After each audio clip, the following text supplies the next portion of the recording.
ce jour si merveilleux qu'on se retrouve ici à Bamako pour la deuxième session du Collège des chefs d'État de la Confédération AES.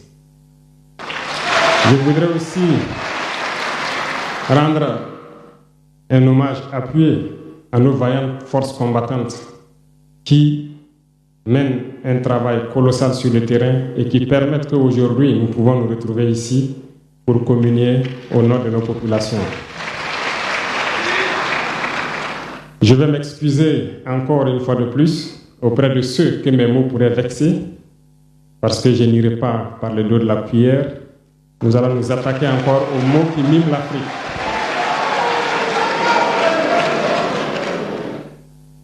Vous avez certainement tous déjà entendu parler du printemps arabe.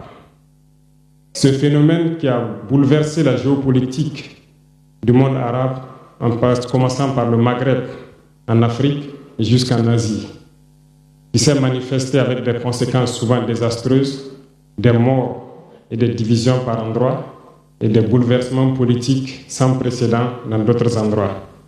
Et je pense que tous les Africains devraient comprendre qu'est-ce que c'est que ce phénomène, d'où il vient, et qu'est-ce qu'il faut faire pour se prémunir d'un tel phénomène. Malheureusement, nous sommes au regret de constater que certains Africains ne se réveillent pas. Et ce que je vais dire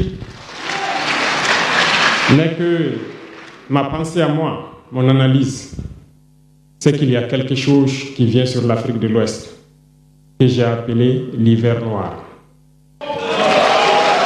L'hiver noir arrive. Il sera un hiver très froid, un hiver sanglant, un hiver meurtrier. Vous allez me poser des questions, pourquoi?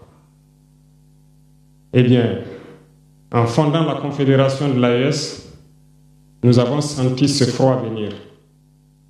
Et tous les jours que Dieu fait, nous nous évertuons à trouver des troncs d'arbres pour allumer un feu qui va réchauffer le cœur des Africains, un feu qui va réchauffer les mentalités et le sang des Africains pour nous unir autour. Nous nous sommes évertués également à faire la chasse aux loups pour essayer d'utiliser leur peau pour faire des manteaux pour nous protéger du froid de l'hiver. Nous nous sommes évertués à construire des montagnes, de grandes montagnes pour briser le vent de l'hiver qui devrait s'abattre sur nos communautés. Malheureusement, force est de constater que certains Noirs sont là tous les jours à arroser nos troncs d'arbres